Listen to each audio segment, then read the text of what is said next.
Қайырлы таң, заушанхао, охайо гозаймас. Good morning, құрметті көрермен.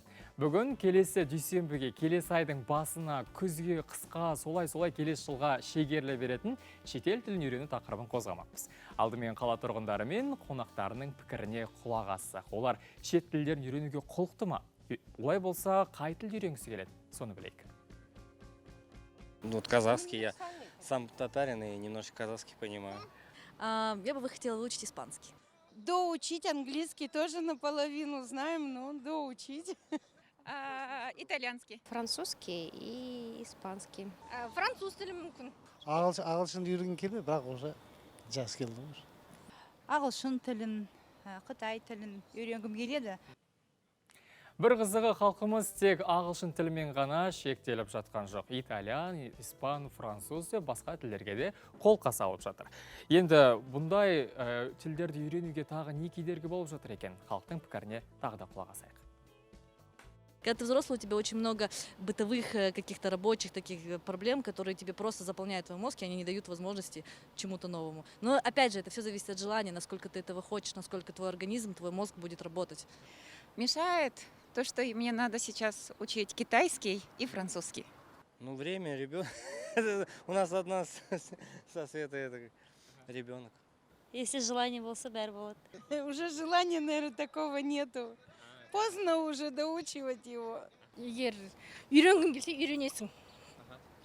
Жас ештеңе кедергі болмайды. Жоқ, кедергі емес. Көп рахмет. Үйренгің келсе үйренесің. Көпшіліктің аузындағы желание, яғни қалау, ниет деген бір қызық дүние. Бірде бар, бірде жоқ. Соны көбіне жоқ ететін, тіл үйренуде кедергі жасайтын қателіктерге тоқталайық. Алғашқы қателік өз миыңыздың қабылдау ерекшелігіне мән бермеу. Жаңа Зеландиялық мұғалім Нейл Флемингтің гипотезасын еске алсақ. Ол кісі былай дейді. Ми ақпаратты қабылдаған кезде немесе білім алу процесі кезінде сезім мүшелерінің негізгі үш түрінің біреуіне басымдық береді.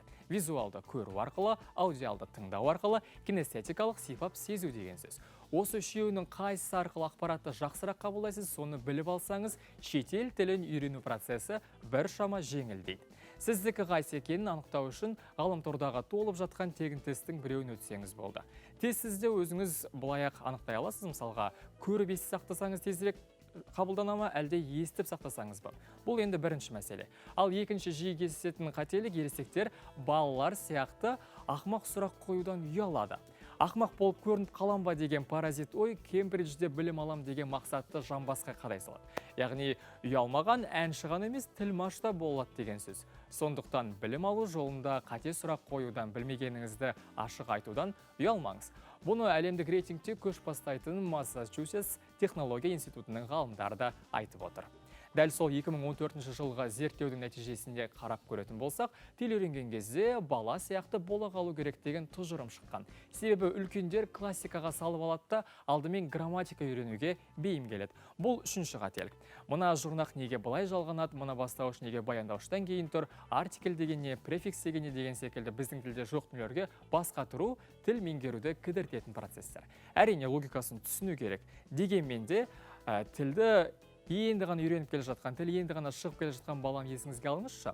Ол құрылысшы деген сөздегі құрылыс пен шы жұрнағының жалғану себебін сұрамай, сол сөзді тікелей жаттап алады да, сөйлеміне былдырлап қосып, күнделікті қолданысына енгізеді. Бұл емле ережеден бұрын белсенді қолданатын сөздік қорды байытып алған жөн дегенді білдіреді. Тезірек үйренудің өзге де тәсілдері жайлы 9 бірдей тілді тізгіндеп жүрген белгілі полиглот Арсен Шади айтып берсін. Жылдам халде үйренгісі келетін адам болатын болса, сол малын сарп етіп, сол тілде сөйлейтін елге саяхаттағаны жөн болады деп қабылдаймын. Себебі ортада жүрген кезде ортаның әсерін керемет жақсы түсінеміз. Шетелде оқыған азаматтар ретінде сол ортада жүріп, күнделікті тұрмысында сіңісе жүріп үйрену өзгеше әсерін тигізеді. Екінші тәсіл дайын практика жасап отыру. Енді үй жағдайында қалай практика жасауға болады деген нәрсе, адам сұхбаттасушысы болмаса, кемінде өз-өзімен сөйлесе алады. Өз-өзімен сөйлескен кезде бір диалогтарды жаттап алады. Біз араб тілін, парсы тілдерін игерген кезде осы тәсілдің жұмыс жасайтын тәсіл екендігін нақты сеніммен айта аламын. Диалог жасаймыз да, екі кейіпкердің де рөлін өзіңіз сомдайсыз және соның имитациясын жасай білу керек. Әуезін салып, рөлге беріліп тұрып, сонда адам миында түп сана тұрғысынан қабылдай бастайды, сол рөлді өзіне қабылдайды, сол елдің азаматы сияқты сезінеді. Енді үшінші бір тәсілді айтатын болсақ, сөздік қорды арттыруда комбинация деген нәрсе бар. активті сөздік қор дейміз ғой жалпы. 20 сөз білсе, сол 20 сөздердің орындарын алмастыру арқылы бір 150-ге жуық сөйлемдер алуға болады. Сол 20 сөздің орындарын алмастыру арқылы. Яғни сол нәрсеге уақыт құртуға, уақыт беруге ерінбеу керек деп айтар едім.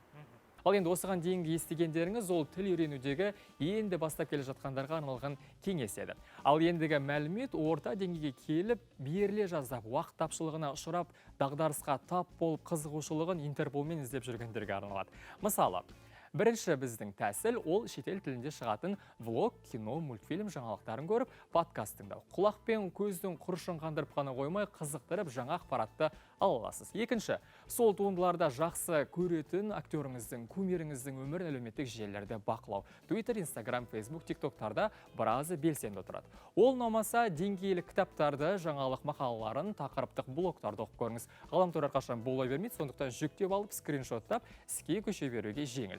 Төртінші, шетел тіліндегі рецепттерден тамақ әзірлеу.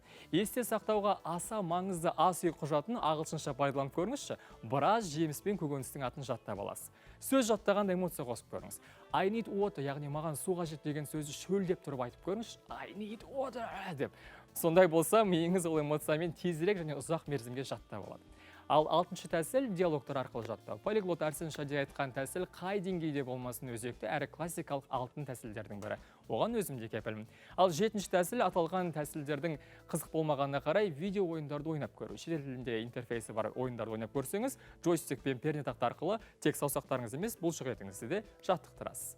Мидың бұлшық еттен. Немесе мидың өзін. Одан кейін уақытша смартфон мен планшеттің, компьютер, ноутбуктың тілінде ауыстырып көрсеңіз болады. Біраз сөзді жаттауға ол да көмектеседі. Бастысы тілді ауыстыру батырмасын қайда қалғанын білмей ұмытып қалып, телефоныңызды қолданылмай қалмасаңыз болды. 6-бірдей тілді судай қолданатын мықты Мәди Фазыл есімді полиглот бар, соның кеңестеріне құлақ түрейік. App Store болсын, Play Market'тен болсын жүктеп ала аласыздар, ешқандай қиындығы жоқ. Бірақ ең универсалды, ең мықтыларын айтып шықсам болатын шығар. Яғни, мысалы, ең біріншісі енді Duolingo, оны бәріміз білеміз. Ол қазір апта сайын өзгеріп отырады, яғни обновление шығып отырады, және де көптеген мүмкіндіктер қосылып отырады. Одан кейін Anki деген күшті қосымша бар. Anki деген ол сөздерді жаттауға арналған. Яғни мысалы күнделікті бір қағазға жазып, немесе сөздікке сөздерді жазып отыратын мүмкіндік болмаса, сол Anki қосымшасын қолдануға болады. Яғни күнделікті сөздерді жаттау үшін. Үшіншісі бұл Memrise деген қосымша, ол да бар. Бұл Duolingo сияқты жаңағы контекст арқылы үйренуге негізделген қосымша, оны да көрсеңіздер болады. Соңғы қосымшаны айтатын болсақ, Drops деген жақсы бір қосымша бар. DROPS, Drops. Бұл да жаңағы көптеген тілдерді үйренуге арналған қосымша. Бұның жақсы жағы бұл да сөздерді үйренуге негізделген